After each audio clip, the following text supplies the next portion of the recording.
Olá, muito boa noite, seja bem-vindo a mais um Tá na Web, o programa que deixa você por dentro do que acontece na internet e dos temas mais buscados no Google.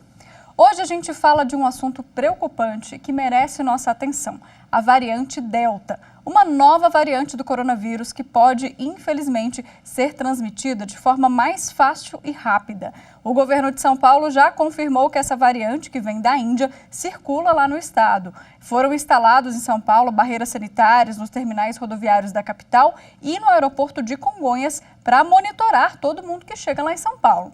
Por isso, o assunto ganhou espaço na internet e ficou entre os mais buscados no Google Trends. E como esse assunto está na web, a gente viu, né? Fizemos uma enquete no Twitter da TV Justiça que vai nortear a nossa entrevista aí com o especialista, já já. Vamos ver o resultado aqui, ó. Entre os temas, nessas opções que a gente deu aqui, ó, os temas que o público mais tem interesse são eficácia das vacinas, transmissibilidade e casos confirmados.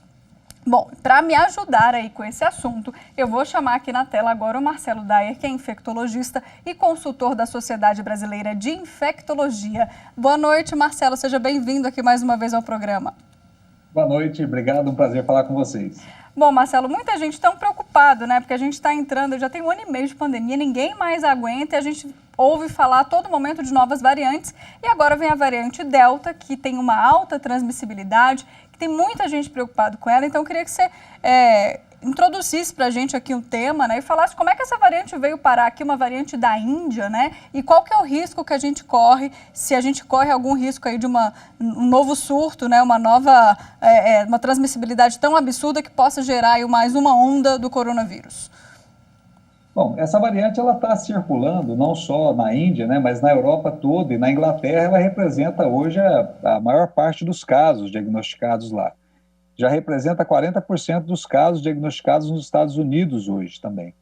E no Brasil, ou na América Latina, ela não entrou com força por conta da variante que nós temos aqui, que é a variante P1 ou a variante Gama, que ainda ela é mais forte do que a variante Delta. Então, ela não entrou com muita força aqui. Mas tudo leva a crer que a variante Delta seja uma das variantes que vão, ou que vai predominar como a cepa principal ou a variante principal do coronavírus no mundo nesse ano ou talvez no ano que vem.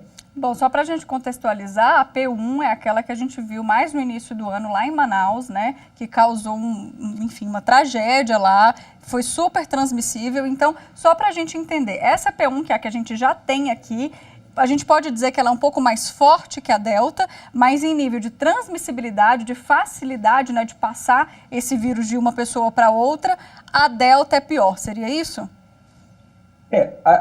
Nenhuma delas parecem ser muito agressivas, elas não parecem matar mais, mas elas infectam com mais facilidade.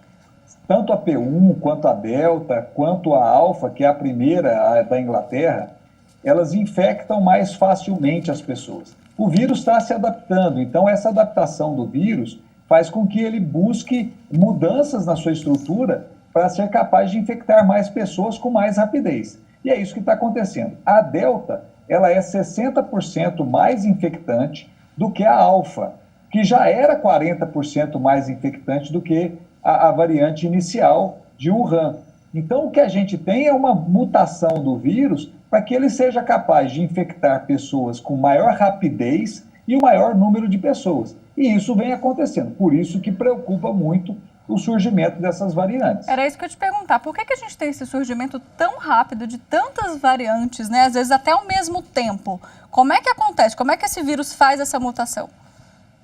A transmissão livre, né, sem controle, faz com que os vírus mais adaptados, o que são capazes de replicar com mais velocidade e infectar mais pessoas, vão predominar. Então, as variantes surgem a todo momento e nós temos variantes que não representam nada e nós temos variantes que são preocupantes.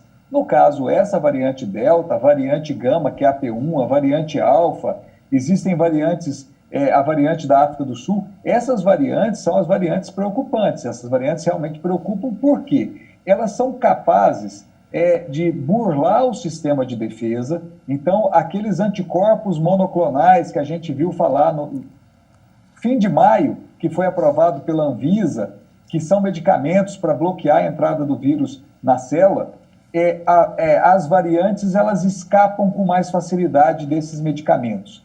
Das vacinas, elas não escapam tanto, mas eu preciso de 2 doses da vacina para garantir proteção.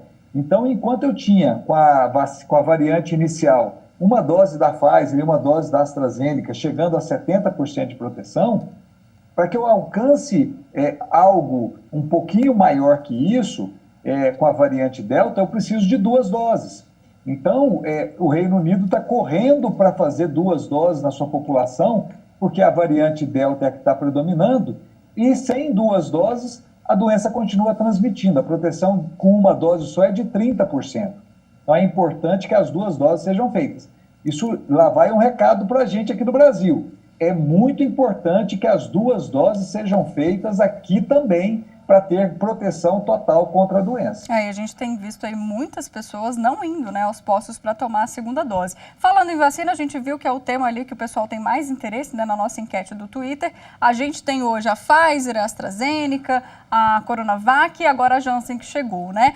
A preocupação é a eficácia. Você já estava explicando aqui que já tem uma eficácia menor, né, comparado aí com o primeiro vírus, que é o vírus mãe. Então, esse vírus Delta, se hoje eu pego esse vírus e tomei só a primeira dose, eu não estou completamente livre, né, a porcentagem da gente ficar, então, com uma doença mais grave é maior. Seria isso? Por isso a importância das 2 doses? Isso. A proteção com uma dose fica em torno de 30%. A proteção com 2 doses ultrapassa os 80%. E já tem trabalhos com várias vacinas, Pfizer, AstraZeneca, Novavax e a vacina Covaxin. Vale a pena eu falar da Covaxin, porque a Covaxin é muito parecida com a Coronavac.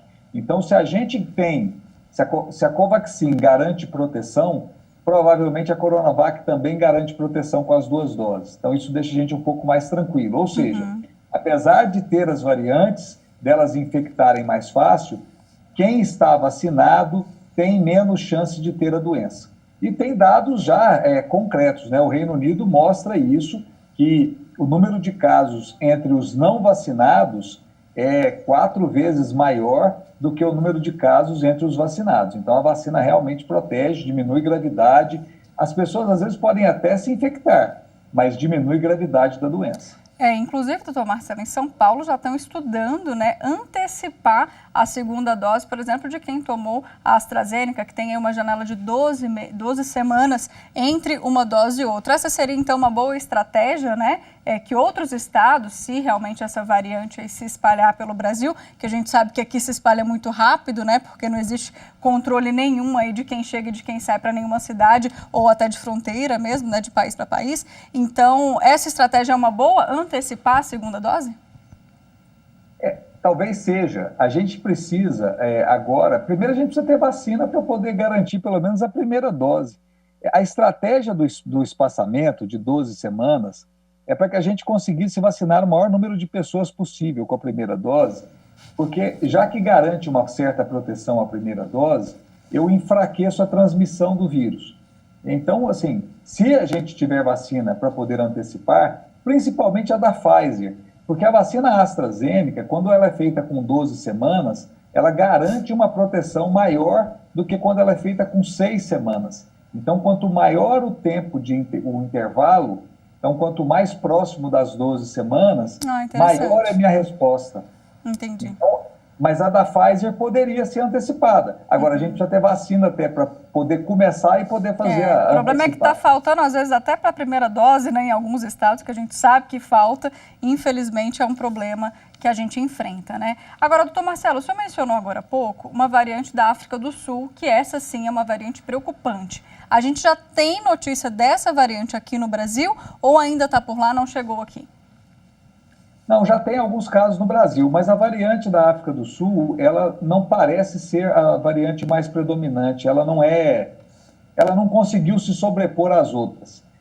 A variante P1, que é a que está circulando no Brasil, e uma variante da América Latina, que também está predominando, ela tem mantido essas outras variantes com menor força.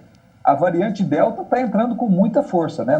Na Europa como um todo, Inglaterra, Reino Unido, Europa, nos Estados Unidos já representa 40% dos casos, e no Brasil ainda não tem entrado com força. Agora, a gente tem um outro problema, a gente testa muito pouco e genotipa, sequencia muito pouco.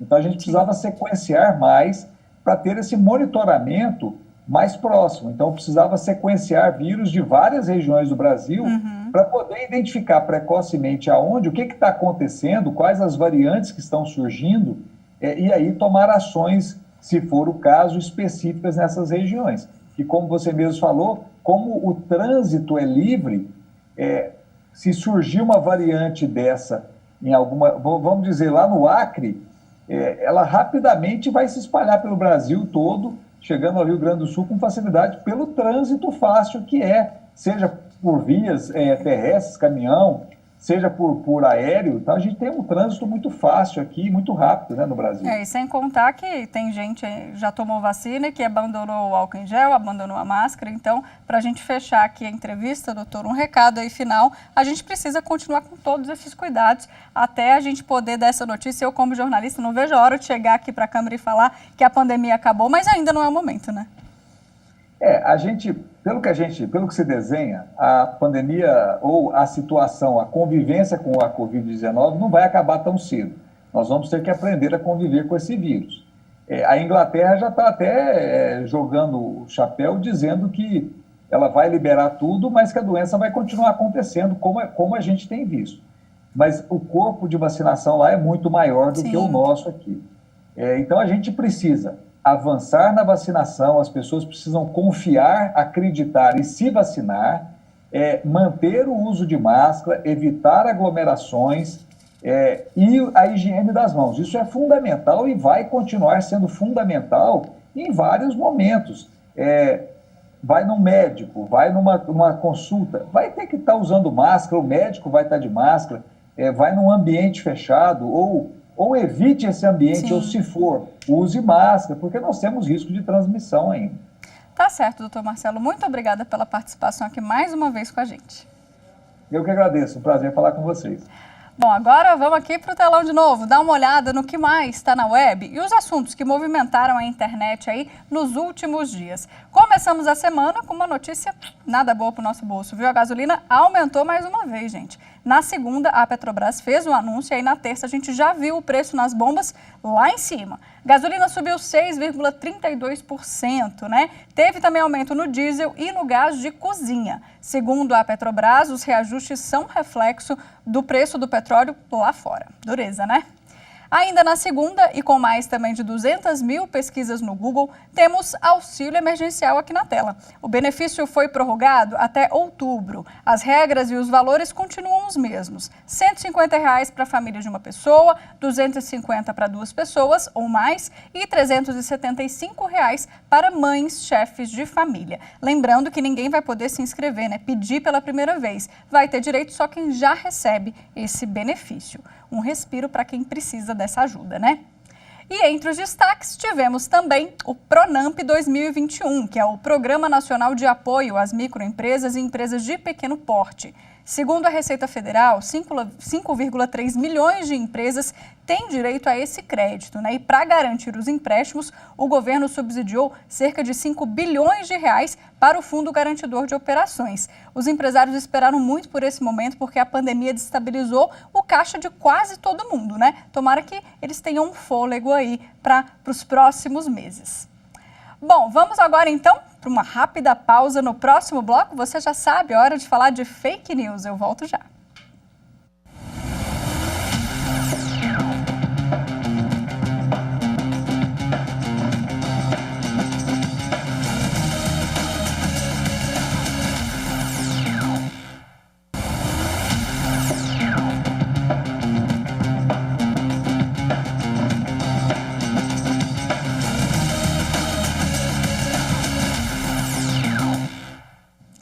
A gente está de volta agora para falar então de fake news. Primeiro, a gente confere qual é a notícia falsa que estamos combatendo no nosso Instagram. Se você não segue a gente, o IG é TV Justiça Oficial.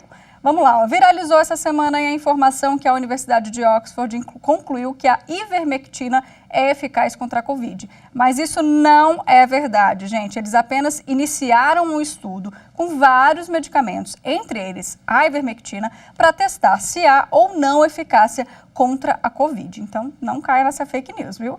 Na programação aqui da TV Justiça, você também tem acompanhado, né? A gente tem uma fake que foi esclarecida, que é sobre mandatos de senadores. Vamos dar uma olhada?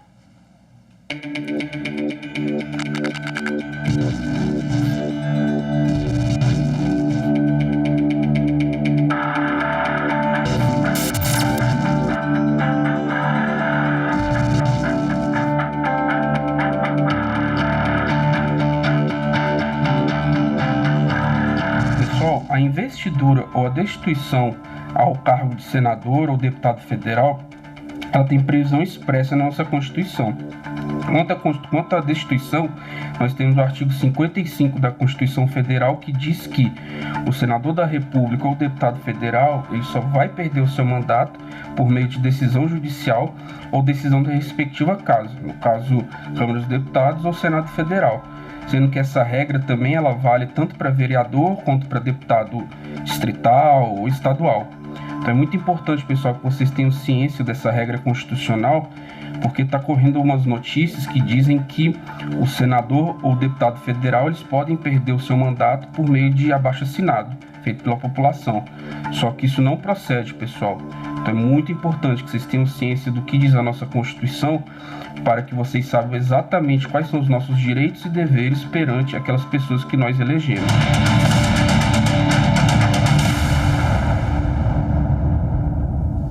É isso aí. Vamos falar sobre isso agora com o doutor em Direito Constitucional, Ronaldo Bastos Júnior, que vai esclarecer melhor essas questões para a gente. Boa noite, Ronaldo. Bem-vindo aqui ao programa. Boa noite, Mariana. É uma honra aqui estar mais uma vez esclarecendo essas questões de direito constitucional para a TV Justiça. Bom, vamos lá. O que a gente pode fazer, então, com o abaixo-assinado nesse ramo aí da política? Perder o mandato, a gente já viu que não é possível, né? Isso. A Constituição ela tem regras para a perda do mandato. Não é que o parlamentar não vai poder perder o mandato. É que ele não pode perder o mandato por meio de abaixo-assinado, coleção de assinaturas, né? Então, o parlamentar, ele pode perder o mandato por via judicial ou por via do próprio poder legislativo. É que o povo pode fazer. O povo ele pode pressionar os parlamentares para, por exemplo, abrir um procedimento no Comitê de Ética do Senado. Quando o parlamentar, por exemplo, ele desrespeita a Constituição, desrespeita as leis, ele quebra o decoro parlamentar, ele está cometendo um ilícito, uma ilegalidade perante a Constituição. Então, os parlamentares podem investigar isso mediante um procedimento no Comitê de Ética. E aí, você, cidadão, pode enviar um e-mail para o seu parlamentar, marcar o seu parlamentar nas redes sociais, para que pressione o Comitê de Ética para que inicie esse procedimento. Mas o povo fazer um abaixo-assinado pela Constituição brasileira não é possível, não. Na verdade, a gente pode e deve fiscalizar quem a gente colocou no poder. O problema é que o brasileiro também não tem muita essa cultura, né, Ronaldo? A gente acaba não acompanhando, de fato, se as promessas de campanha estão sendo cumpridas, não é isso? Isso. É uma questão também que, pela teoria que o Brasil adota, a Constituição brasileira adota, para simplificar bastante, a gente adota a teoria do mandato representativo, que é a ideia de que, depois de eleito, o parlamentar ele é livre para agir como quiser, claro, obedecendo à Constituição, obedecendo às leis, buscando o interesse nacional. Mas não há um mecanismo efetivo pela Constituição brasileira de haver um controle popular desse parlamentar. Há um controle judicial e o próprio legislativo pode fazer esse controle.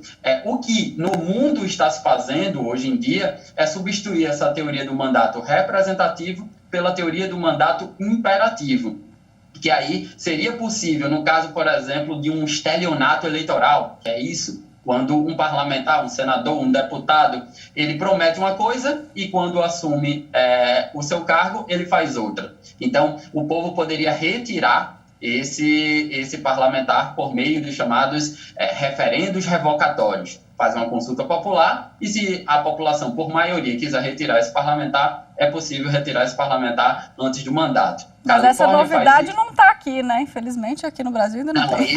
Isso ainda não está no Brasil. Isso se faz nos Estados Unidos, na Suíça, mas no Brasil só por via judicial ou por via do próprio legislativo. E é interessante a gente falar aqui nesse quadro de fake news, ano que vem, em 2022, a gente tem ano de eleição. Eu queria que você falasse um pouquinho o quanto isso atrapalha, né? O quanto essas fake news disseminadas de forma tão absurda e rápida, com a velocidade da internet, com o WhatsApp e tudo mais, o quanto que isso atrapalha, e quem paga o pato é sempre a população, porque uma vez eleito, aquele político, né, tá ali para fazer o que bem entender. Isso. Atrapalha porque, primeiro, que é uma ilegalidade, né? A legislação eleitoral, ela pune aqueles que produzem fake news e aqueles que divulgam fake news. É um crime eleitoral isso. É preciso deixar isso claro para que as pessoas não pensem que é só brincadeira, né? Essa divulgar notícia falsa.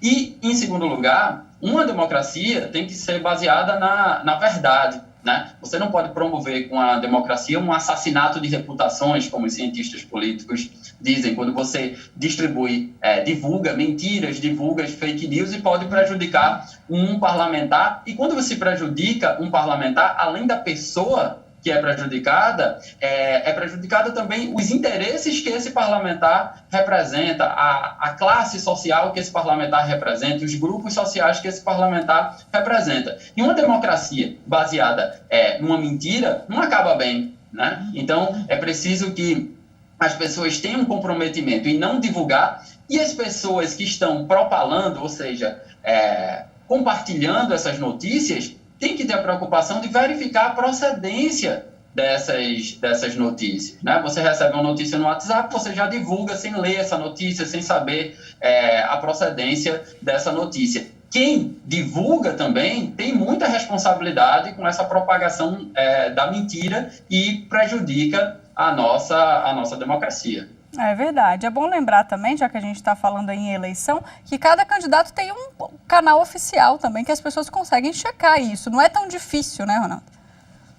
Isso. Além de ter um canal oficial, falando em participação popular, agora se permite, segundo a legislação eleitoral, a possibilidade de vaquinhas virtuais. Ou seja, você pode doar para o seu candidato, o candidato que você considera que tem uma proposta legal, interessante, segundo os seus próprios interesses, você pode fazer doação por meio do site oficial. Isso é possível através do site oficial, através dos canais oficiais. E vai estar lá seu CPF, vai estar lá o comprovante que você fez essa doação.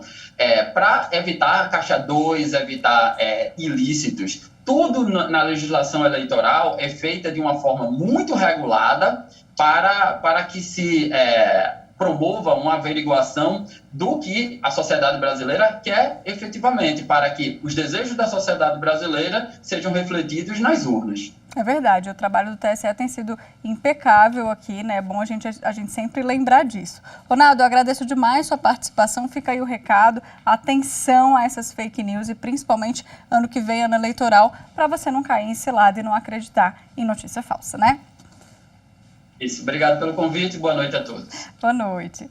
Bom, gente, eu vou ficando por aqui também, viu? Não deixe de acompanhar nossas redes sociais, Instagram, Twitter, YouTube. Volto na semana que vem com mais assuntos da web para você. Até lá, tchau, tchau.